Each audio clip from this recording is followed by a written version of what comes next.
Hey guys, this is David with Great Choice Audio Video. Hey, today we're going to go over a sample design for outdoor audio video. Now, we get asked a ton of questions about how to do a proper outdoor audio video design. And obviously, more and more people are doing some really cool things outside. They're doing, outdoor subwoofers, outdoor TVs, and outdoor lighting, and all these different things to really make the outdoor space come alive and look good, sound good, and all those sort of things during the daytime, during the nighttime. So, obviously, some homes, some people are okay with putting just a pair of speakers on the patio, whatever. And this is not really for them. This is for someone who wants to entertain, wants a nice system to not only look good, but sound good through the entire space. And it's properly planned with tons of seating areas and that sort of thing. So let me take you, I'm gonna bring you back old school, guys. Chalkboard from the 1970s. So we're going to work on this today to show you guys. So we got a sample layout, and let me kind of briefly go over what we got going on here. So we have a super cool pool right here in the middle, and then this is the existing house, the back side of the house, and this is actually the master bedroom that's on here with some French doors that actually come out into the yard. And then as you come out, this whole area right here is concrete for the sidewalk. And then you have, as you come out the master bedroom, you got this nice hot tub. And then right around here is your, your beach area, for you to lay out. You got my little chairs right there. But there's a little beachfront area to the pool. And then, again, this is the steps coming down to this little second area. This area is another area, we have all your chairs and tables, umbrellas, things of that nature that's on this side of the pool. And then behind that seating area, you have like a long, kind of a modern, flower bed, got some low shrubberies, things of that nature. And then right in the middle of the pool, something really cool and unique is that we have a TV wall that will have waterfalls coming off the wall on each side into the water there, which is nice. But we're doing an outdoor TV right there, if you can see that, guys. So, and then if we go one more area around the corner, it's a kind of a sunken area that's going to be built, and it's going to have a fire pit right here with an L-shaped cool bench with a cool modern pergola over it. The pergola is actually going to be mounted on the side of the house, so there's really no poles coming down. It's just going to hover over this seating area. So as you can see, there's multiple seating areas and places around the space. Where if you want to say that the pool or the TV is a focal point. So when designing, the better the coverage, the better the volume levels and the consistency, to the listener. So this particular design, this is actually a project we're working on, and this particular design, the client loves to use the hot tub, knowing that we want to definitely have some speakers close to the hot tub. Well, you have all this concrete area right here. You're not going to get any real type of, speaker that you would put in like a flower bed. We're not doing rock speakers. We're not doing satellite type speakers with stakes because, you're dealing with concrete. So you got to think of other solutions. So one of the ideas that we came up with is on each side of these French doors, we're going to do a planter. These are custom planters that have built-in satellites and built-in subwoofers at the bottom. So what we're going to do is these are going to look identical, which is super cool, and one of these is going to have a built-in 12-inch sub at the bottom. And then because these have 4 sides, we could have it where it had, you know, a speaker inside of it on all 4 sides, but that really wouldn't make sense considering it's going to be like this one's corner loaded and this one's up against the wall, you know, so we can make them look symmetrical and even.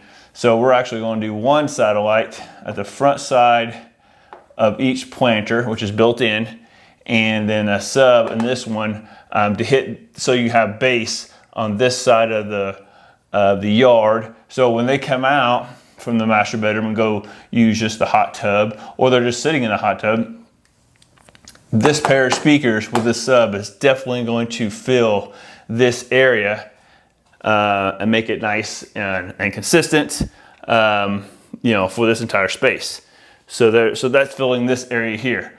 Now, the fire pit area, you know, we're going to add a pair of speakers that are outdoor speakers, and we're going to actually put those in between the joists up here.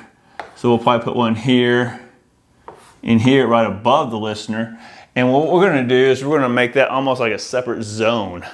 And the reason why I say separate zone is because, you know, there may be times, let's say, that, you know, the homeowner wants to come out and just, you know, have a glass of wine, relax by the fire pit late at night, and just want some nice, calm music. Well, didn't want to play it loud, just nice, calm, low, you know, some good jazz or whatever type of music they want to listen to. But you're not incorporating the subwoofers or all these other speakers in the backyard if they want to be just right there, relaxing by the fire pit with some friends, family, or whatever. So we're going to run all of our speaker lines to the same location, but we're going to zone this area separately. So we can group it together with this whole space, or we can have that completely on its own, so then they can, you know, do something like that, you know, go out and use that space all by itself. So with that being said, so that we have a zone there, we'll have a zone here, and this will be a part of this zone. So to evenly hit this area, if it was me, I would do, you know, 3 satellite speakers inside of the flower beds. So I would put, you know, 1 here, 1 here, and 1 over here. So it's facing in, in, in. So that way you have even coverage there. I don't know if you see that, guys, on the bottom in this flower bed facing this area. So now you have speakers here facing this way. So everyone here is going to get a great experience. So now we had a subwoofer over here for your bass, which is going to travel this way. I would add another sub over here. So I would add probably a 12-inch sub over here. Because again, guys, you know, we're looking for consistent sound with the audio for not only your mids and highs, but also your low end. So you can't add 1 sub with a big open space and expect everyone to get the same, you know, result. So we're going to have another one over here, a big 12-inch sub, and it'll have a little port on it, and that'll be what I would say a direct barrel subwoofer. So now we've hit this area, we have this area, and we have this area. You could say, that's pretty good. That'll do it for the most part. But what about taking this 1 step further? You got the big outdoor TV. Don't forget, you have a big outdoor TV. You know, I think we're doing a 65-inch. Now, if you notice, guys, it's on a wall in the middle of the yard. There's nothing around it, nothing over it. So this has to be a true outdoor TV.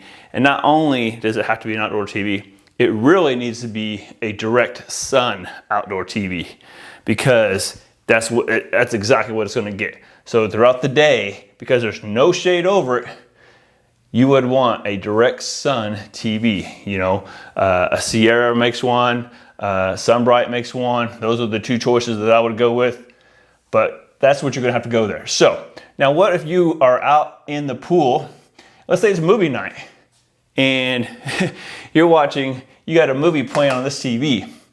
And let's say you're on your, how cool would it be to be on some floaties in the pool, you and your friends watching the movie? Well, how do you think that's going to sound if all your audio is coming from over here, and over here? I mean, you're gonna have to play it pretty loud for these people in the pool to actually get a good experience. So here's what I would do. On this TV wall, there's a great opportunity to put in some flush mounted speakers inside that wall, so it's flush with the front. And there's different grades of speakers you could do, but you can make it flush with the front of the stone or the brick and make it look good and sound really good. So now we have a pair there that's playing outwardly to the pool area. This pair here, focus mainly on the hot tub in this part. Here, focus on this area. And then these three, focus on this area. So now, this is the design that's intending to have a great result to all areas. This will be an ultimate design.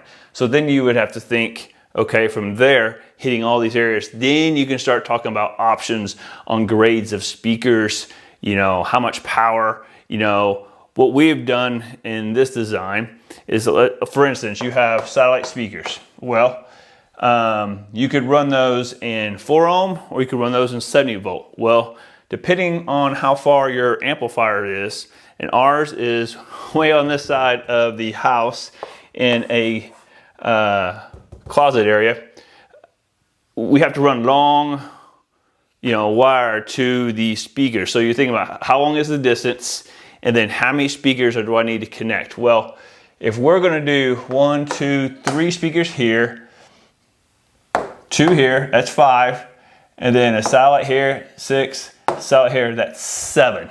So that's 7 speakers that we're gonna have as this one zone. Most likely you'll probably wanna run that in 70 volt because you could run, you know, way more speakers off the same line by daisy chaining to all the speakers, because, you know, when we control volume, guys, I don't think we need to control volume independently in this area, over this area, over this area. You could separate this area if you wanted to, just for the hot tub later, but I seriously doubt it. This will be the only area that I would probably zone completely separate. So, with that being said, let's say we're gonna go with a 70 volt system. All right, and now, as far as options go, you know, you want to stick with coverage, because coverage is going to give you volume and coverage is going to give you consistency. So now you could just talk about performance level. So you're going to have 3 types of speakers. You're going to have a 6-inch speaker that's going to tap at 100 watts each.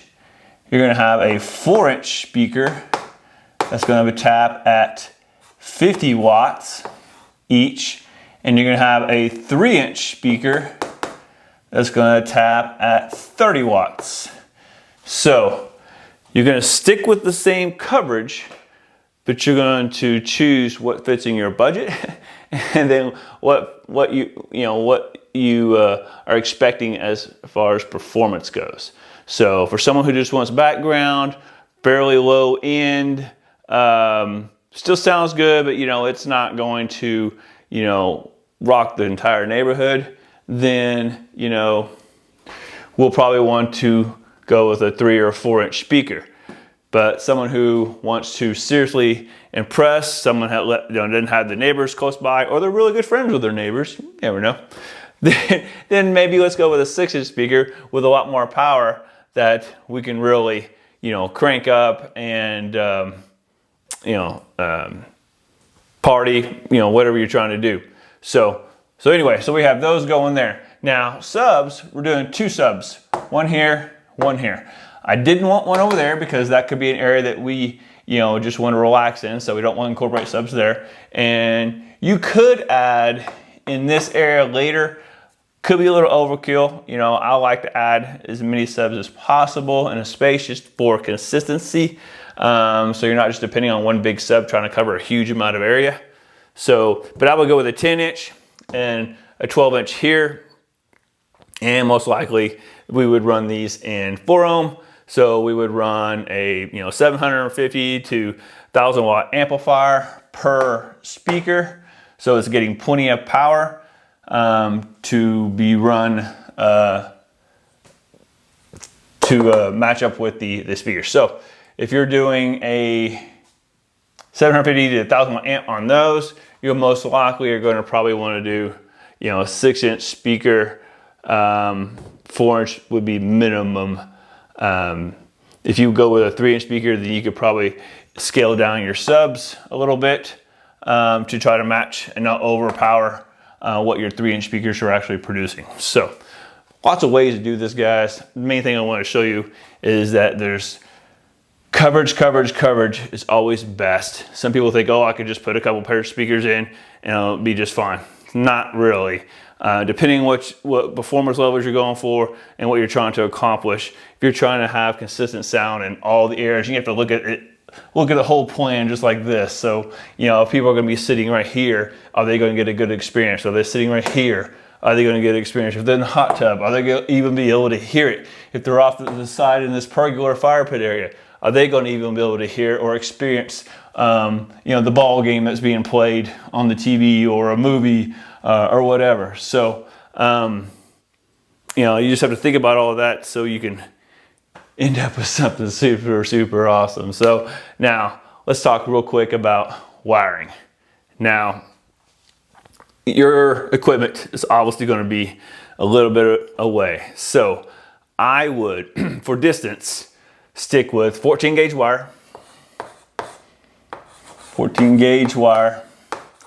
So if we're running all these speakers here in 70 volt, you could run a single 14.2 to, let's say this is where our equipment is at. We're going to run a 14.2.